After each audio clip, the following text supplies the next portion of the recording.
guys. Just out the back reading the magazine.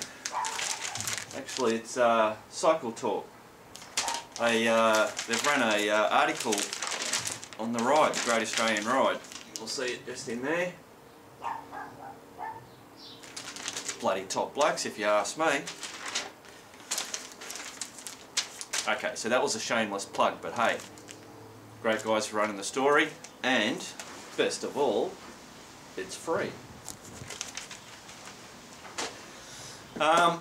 So what I'm going to do is show you all my camera gear that I'm going to be taking on the ride and filming the adventures and hopefully bringing you guys along with us. Okay, here we go. Okay, so what have I got? Too much bloody stuff, obviously.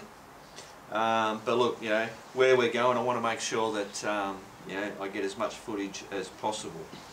Now I've got two of these little Sony cameras.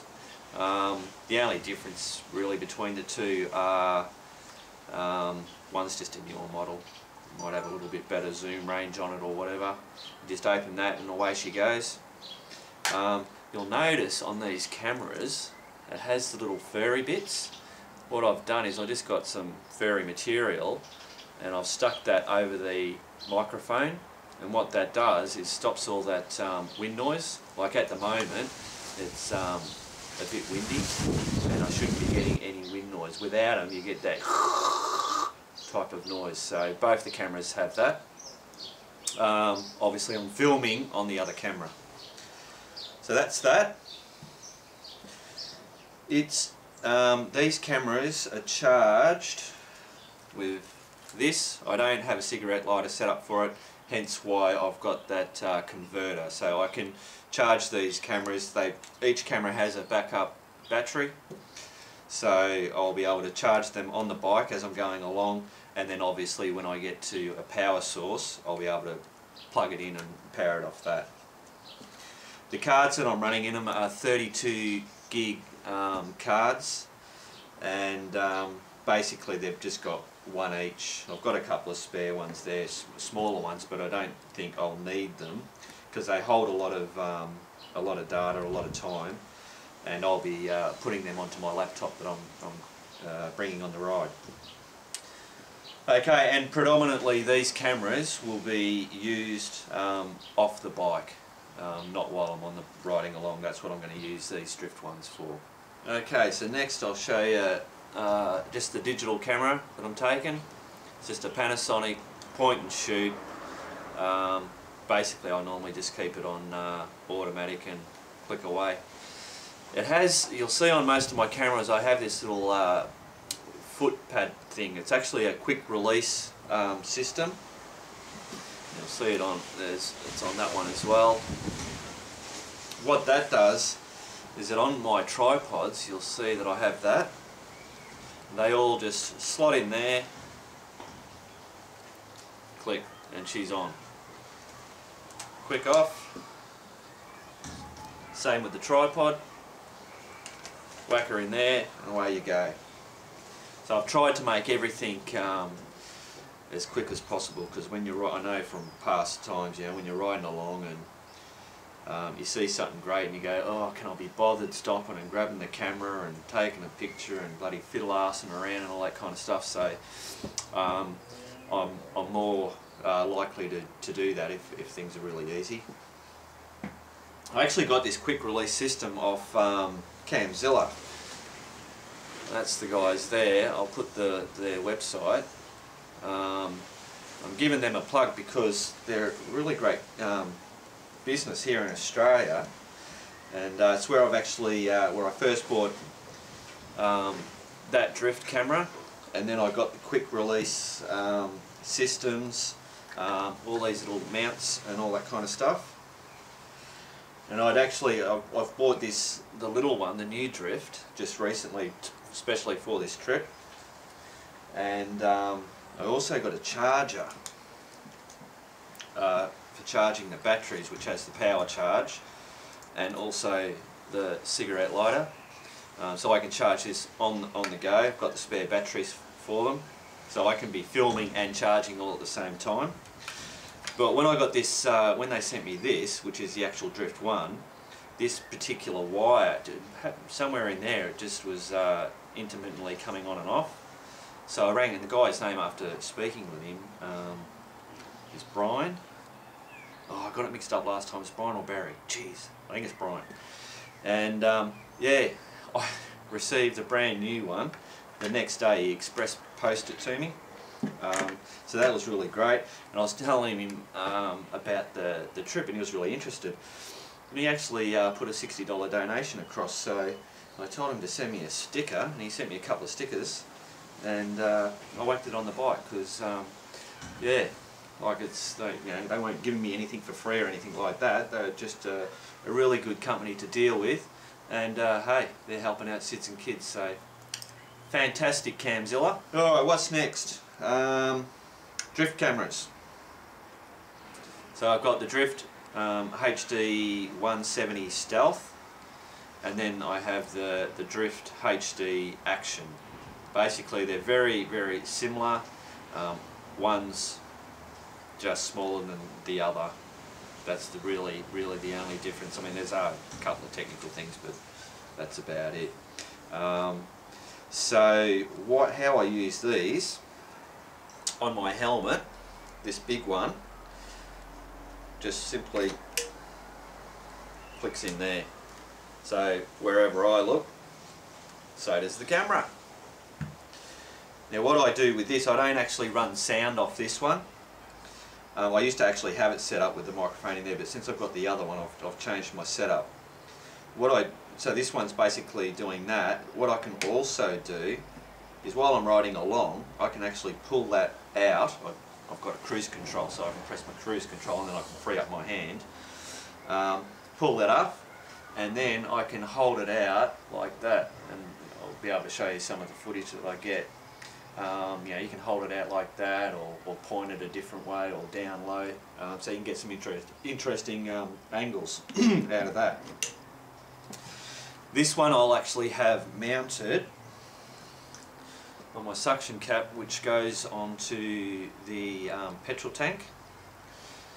And what I do, I don't have the quick mount for this one because if you've done anything with cameras on bloody motorbikes, the vibrations are a real pain in the backside. So the best thing that I've found is, and this is only to me and my bike because all bikes are different, but if I stick anything on my handlebars, there's just too much vibration and the footage comes out really crap. And what I've found, the best thing is if you can have the least amount of things between here and here, and have it as low as possible instead of this thing sticking right up and out, because you'll get more vibration up here as opposed to down there. Oh, I just realised I scratched me. Anyway, it doesn't matter. So that's going to sit on my tank, and that means you'll get a view of me talking, just to mix it up, because I know when I watch some of the videos, and you're just seeing constant road in front, and it just gets a bit boring after a while.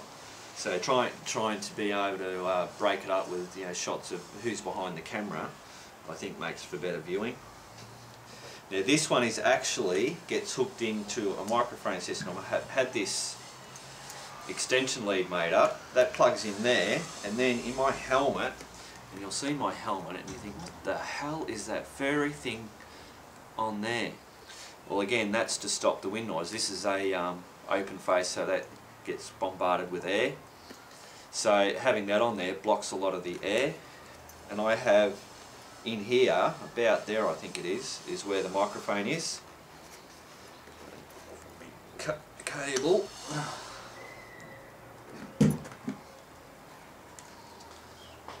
So that then plugs into there. So the way it works on the bike is that it feeds from the camera along the tank bag and up through my jacket. So the beauty of having this system is too, if I get off and I'm hooked up, I can easily just break that, the camera's still on the bike, and then I'm off the bike and I can be walking around without mucking around too much. Now here's a tip. Obviously if you're getting a lot of wind noise, putting this stuff on it, it's the fairy bits that stops that wind. And another thing is, when you put it inside here, make sure your microphone's not touching the hard part or close to the hard part of the helmet, because the wind coming across here, that microphone will pick that up as well. There's a pro tip. I'm not a pro, that's not by any stretch of the imagination. Okay, so I've got some mounts on the bike, which I'll show you now, of where I can also put the drift cameras as well to get some different angles. So we'll go over and have a look at that now. Okay, so on the back of the bike I have a little latch here, the same setup that's on the helmet. It's basically just stuck on there. So I can put one of these cameras and just stick it in there, and then you'll get the view that you can see now. And that's pretty solid there, and it doesn't vibrate too much either, so that's really good.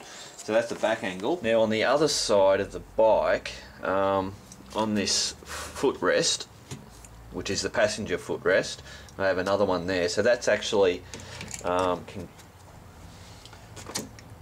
clip in there as well, and that just gives you an angle from behind my leg, but you can actually see, I think, between my leg, just another different type of shot. Okay, and then this is another mount that I got from Camzilla. So you can mount this on any bar that's available. It sticks on there bloody solid as. And then with this camera here, just chuck that on there, give her a spin, and then just work out where I need to tighten her up, and then hey presto. So that gives you a nice shot of that wheel and down low.